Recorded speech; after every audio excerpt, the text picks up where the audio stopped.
Derivative की बात करेंगे कि बेसिकली डेरिवेटिव क्या चीज़ है। अब मैं पहले भी बता चुका हूँ पिछली वीडियो में कि डेरिवेटिव क्या है। डेरिवेटिव हमें बताता है कि कोई चीज़ कितनी तेज़ी से चेंज हो रही है।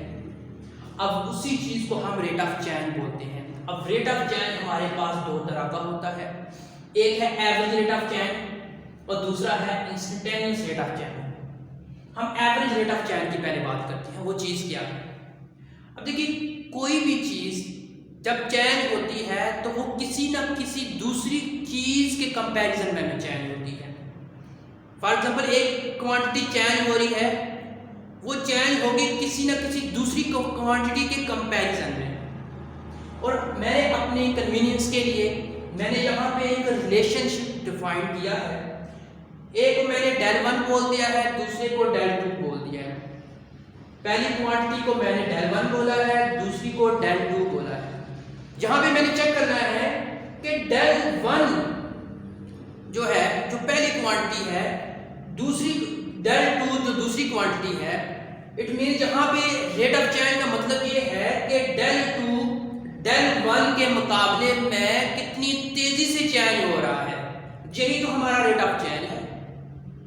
जब भी कोई चीज चेंज होती है वो किसी न किसी दूसरी क्वांटिटी के कंपैरिजन में ही चेंज होती है। अब चेंज हैपन्स समथिंग एल्स, किसी न किसी दूसरी के कंपैरिजन में, क्वांटिटी के कंपैरिजन में चेंज होगी। अब मैंने एक एग्जांपल लिखी है यहाँ पे। अगर आप घर जा रहे हैं और जहां से आप घर जा रहे हैं वहां से घर तक जो टोटल फासला है वो 200 किलोमीटर है और आपने 100 किलोमीटर डिस्टेंस कवर कर लिया है। अब इमेजिन करें एक 2 मिनट के लिए कि आपके पास क्या है, स्पीड है, आपके पास है ही नहीं है। अब स्पीड आपके पास इमेजिन के लिए नहीं है, तो क्या मुझे आप बता सकते हैं कि आप घर कब पहुंचेंगे? ये इतना आसान नहीं होगा। और ये बताने के लिए आपको स्पीड की जरूरत पड़ेगी। और स्पीड में फिर रिलेशन होगा दो चीजों का, एक डिस्टेंस होगा और एक टाइम होगा कि आपने डिस्टेंस कवर किया है किसके कंपैरिजन में, टाइम के कंपैरिजन में। मैं आपको कहता हूं कि 20 किलोमीटर पर आवर कि आपने डिस्टेंस कवर किया है। इसका मतलब है कि आपने 1 घंटे में 20 किलोमीटर डिस्टेंस कवर किया है। ये आपका एवरेज है। क्या पता 1 घंटे में आपने 40 किलोमीटर भी डिस्टेंस कवर किया हुआ है, लेकिन जो आपका जो रेट आया 20 किलोमीटर पर आवर, वो आपका क्या है, एवरेज रेट ऑफ चेंज है। वही उसी को रेट ऑफ चेंज बोलते हैं। अब मैं आपको एक और एग्जांपल देता हूं। रन रेट की जैसे मैं बात करूं क्रिकेट में, तो अगर इमेजिन करें कि रन रेट का आपके पास कंसेप्ट ही नहीं है, तो क्या आप मुझे बता सकते हैं कि एक टीम ने 200 रन बनाए हैं तो दूसरी टीम कितने ओवर में कितने रन बनाएगी ताकि वो 200 इजीली चेज कर सके? तो ये भी बताना इम्पॉसिबल, इतना आसान नहीं है। जब तक आपके पास रिलेशन नहीं होगा तो उस वक्त आप रन रेट नहीं बता सकते। वो किसका रिलेशन होगा रन रेट के दरमियान? वो रिलेशन होगा स्कोर्स और ओवर के दरमियान। जो रिलेशन होगा वो आपका रन रेट होगा, यानी आपने कितने ओवर्स में कितना स्कोर करना है। जो स्कोर है वो चेंज हो रहा है विद रिस्पेक्ट टू ओवर्स। ये जो रिलेशन होगा, यहां से आपको पता चलेगा कि कितना रन रेट है। ये रन रेट जो है ये बेसिकली एवरेज रेट को ही रिप्रेजेंट करता है यहां पे। अगर मैं आपको एक एग्जांपल देता हूं कि एक टीम ने पहले बैटिंग की, उसने रन स्कोर किए, तो उसका जो एवरेज रेट है वो 7.25 है। इसका ये मतलब है कि उसने हर ओवर में आपने हर ओवर में 7.25 करने हैं ताकि आप इजीली रन चेज कर सकें। ये नहीं है कि उसने हर ओवर में 7.25 रन किए हो। क्या पता एक ओवर में उसने 20 या 30 रन किए हुए हो, लेकिन जो 7.25 है वो एवरेज रन रेट है, और एवरेज रन रेट हमें बताता है कि आप हर ओवर में 7.25 रन मारेंगे तो आप इजीली टारगेट तक पहुंच सकते हैं। बेसिकली जो चैन है वो दो क्वांटिटी के दरमियान ही चैन होता है, यानी एक क्वांटिटी किसी दूसरे के कंपैरिजन ही चैन होगी। जैसे मैंने स्पीड की एग्जांपल दी है जो कि डिस्टेंस और टाइम के दरमियान रिलेशन है, और इसी तरह मैंने रन रेट की आपको एग्जांपल दी है जो कि स्कोर और ओवर के दरमियान जो है जो रिलेशन है। अब जैसे फ्रेंड फेसबुक पर फ्रेंडशिप होती है वो कमिटेड होती है, यानी जो फ्रेंडशिप होगी दो बंदों के दरमियान होगी, कमिटेड इसको कहते हैं। इसी तरह जो रन रेट यानी रन रेट स्पीड हो या एवरेज रेट हो, ये भी कमिटेड है, ये सिंगल क्वांटिटी नहीं है, ये दो क्वांटिटी होगी जो कि किसी के दूसरे के कंपैरिजन में चेंज होगी। और जो हमारे पास है टाइम एक सिंगल क्वांटिटी है जिसको हम मेजर कर सकते हैं इंडिपेंडेंटली, डिस्टेंस एक सिंगल क्वांटिटी जिसको हम इंडिपेंडेंटली डिस्टेंस कवर कर सकते हैं, उसको बता सकते हैं। अब हमारे पास कोई ऐसी क्वांटिटी नहीं है जिसको हम इंडिपेंडेंटली हम मेजर कर सकें। और जो बेसिकली है जो कंक्लूजन है rate of change, average rate of change, इसके लिए हमारे पास दो क्वांटिटी होनी चाहिए। जो पहली क्वांटिटी है वो दूसरे के कंपैरिजन में चेंज होगी, जो इन दोनों के दरमियान चेंज होगा वो हमारे पास rate of change, it means average rate of change होगा। अब मुख्तलिफ फील्ड में मुख्तलिफ किस्म के रेट ऑफ चेंज होते हैं। अब यहां पे देखें रन रेट ये भी चेंज है, स्टिफनेस ये भी चेंज है। जो रन रेट है मैंने पहले आपको बता दिया है कि ये रिलेशन होगा स्कोर और ओवर के दरमियान। स्टिफनेस बेसिकली ये स्लोप होती है, ये भी रिलेशन होता है राइज ओवर रन के दरमियान। इसी तरह इंटरेस्ट रेट है।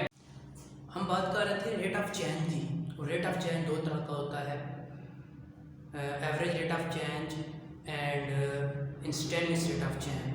यहाँ पे मैंने स्पीड की वही एग्जांपल लिखी हुई है, स्पीड का फॉर्मूला देंगे। हमारे पास दो पॉइंट हैं, उनके दरमियान में चेंज निकालने लगा, एक पॉइंट 1 है और दूसरा ये 2 है। अब मैंने चेक करना है कि इन दोनों के दरमियान चेंज कितना है। एक तो होगा चेंज इन डिस्टेंस, इन दोनों के दरमियान डिस्टेंस का चेंज कितना है, और इन दोनों के दरमियान टाइम का चेंज कितना हुआ है। तो मेरे पास क्या आ जाएगा, स्पीड का फॉर्मूला आ जाएगा। और यहाँ पे आप रियलाइज करें कि यहाँ पे स्पीड जो है उसके दरमियान यानी डिस्टेंस और टाइम का जो चेंज आया है, यानी स्पीड फाइंड करने के लिए हमारे पास दो पॉइंट थे।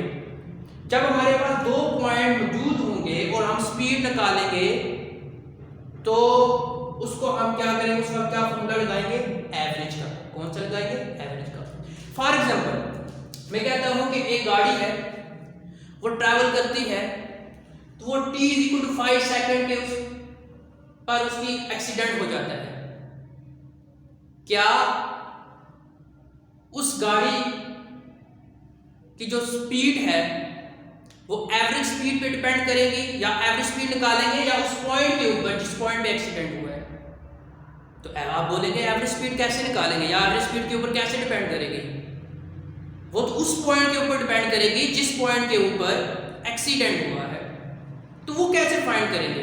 अब देखिए यहां पे तो हम कभी भी फाइंड नहीं कर सकते,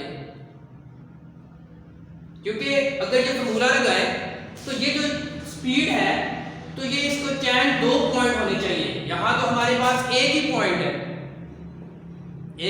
जिसका मतलब है कि एवरेज वाला फॉर्मूला नहीं अप्लाई कर सकते स्पीड के ऊपर। और ये एवरेज वाला फॉर्मूला कब अप्लाई करेंगे जब हमारे पास दो पॉइंट होते हैं। यहाँ पे तो हमारे पास एक पॉइंट है, ये वाला इज इक्वल टू 5 सेकंड। तो अब कैसे निकालेंगे इस पॉइंट के ऊपर?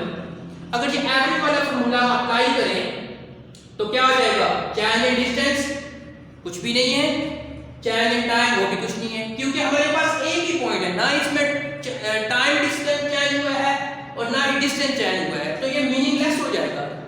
तो सवाल यहाँ पे ये पैदा होता है कि हम t = 5 इंस्टेंटेनियस यानी एक ही पॉइंट के ऊपर कैसे हम डिस्टेंस निकालेंगे यानी स्पीड निकालेंगे। तो वो जो एक पॉइंट के ऊपर निकालेंगे t = 5 सेकंड के ऊपर, वो बेसिकली हमारे पास इंस्टेंटेनियस रेट ऑफ चेंज है, वही हमारा instantaneous rate of change derivative होता है। हम बात कर रहे थे रेट ऑफ चेंज की, और रेट ऑफ चेंज मैंने किसी एक पॉइंट के ऊपर निकालना है, तो वो रेट ऑफ चेंज बेसिकली वो इंस्टेंटेनियस रेट ऑफ चेंज होगा, वो इंस्टेंट पॉइंट होगा। अब उसके लिए 3 स्टेप है। सबसे पहला स्टेप ये है कि आपने t = 5 सेकंड एक टाइम इंटरवल टाइम था, तो उसके बहुत ही करीब आपने एक पॉइंट लेना है जो कि ऑलमोस्ट इक्वल हो। मैंने 5 के बहुत ही करीब ले लिया 4.999, आप 5.01 भी ले सकते हैं। क्या पता आपके लिहाज से 4.9 करीब हो और मेरे लिहाज से 4.999 5 के बहुत ही करीब है। ये मैंने एक इंटरवल ले लिया है, चेंज ऑफ इंटरवल है, टाइम ऑफ इंटरवल है, टाइम में चेंज हो रहा है। दूसरा स्टेप ये है कि आपके पास एक 2 पॉइंट अब आ गए जो आपने बहुत ही करीब चूज किया है और एक t = 5 सेकंड। अब उन दोनों के दरमियान आप डिस्टेंस निकाल सकते हैं, डिस्टेंस में कितना चेंज है और टाइम इंटरवल में कितना चेंज है, आप यहां पे लगा सकते हैं। अब उसके बाद तीसरा पॉइंट जो है वो हमें बताता है कि जो 4.99 है वो किस तरह चूज करना है, सिलेक्ट करना है। वो कह रहा है कि t = 5 के बहुत ही करीब आपने पॉइंट ढूंढना है जो कि 4.9 ऑलमोस्ट 5 के इक्वल हो। ठीक है, तो वो मैंने यहाँ पे क्या लिखा है, जहां पे मैंने ऑलमोस्ट क्या है वो टाइम क्या होना चाहिए, टाइम इंटरवल 0 के इक्वल होना चाहिए, एग्जैक्ट इक्वल नहीं होगा। तो इसलिए हम यहाँ से मल्टीप्लाई कर सकते हैं, डिवाइड कर सकते हैं टाइम इंटरवल से, क्योंकि 0 के इक्वल नहीं है, ऑलमोस्ट 0 है। तो अब हम फंक्शन में जाके एग्जांपल्स करते हैं। फंक्शन है मेरे पास y = x²। सबसे पहले आपने x एक पॉइंट है, उसके करीब आपने एक पॉइंट ढूंढना है जो कि चेंज हो रहा है, जैसे 4.9 की तरह यहाँ पे डायरेक्ट मैंने चेंज कर दिया। फिर मैंने जो चेंज है उससे मैंने क्या कर दिया है, डिवाइड कर दिया। मैंने इसलिए डिवाइड किया है क्योंकि यहाँ पे जो तीसरा पॉइंट है बहुत इंपॉर्टेंट है। जो मैंने इंटरवल चेंज लिया है वो 0 के इक्वल नहीं होना चाहिए। अगर 0 के इक्वल नहीं, यहाँ पे मैं डिवाइड कर सकता हूँ उसको। और दूसरी बहुत इंपॉर्टेंट चीज है वो ऑलमोस्ट 0 होना चाहिए। जब ऑलमोस्ट 0 होगा तो del y और del x = 2x, हमारे पास ये आंसर आएगा। अब 2x चीज क्या है? 2x हमारे पास रेट ऑफ चेंज है। क्या है? Rate of change with respect to x। किस फंक्शन का? y = x² का। अब मैंने ये कहा है कि del x बहुत ही करीब है 5 के, ऑलमोस्ट 0 है, अप्रोक्सीमेटली 0 है। यहां पे रेट ऑफ चेंज के ऊपर मैं लिमिट अप्लाई करूंगा तो हमारे पास 2x आ जाएगा। रेट ऑफ चेंज के ऊपर मैंने लिमिट अप्लाई जब की तो ये जो आपके पास ये फॉर्मूला बना है ये इंस्टेंटेनियस रेट ऑफ चेंज है।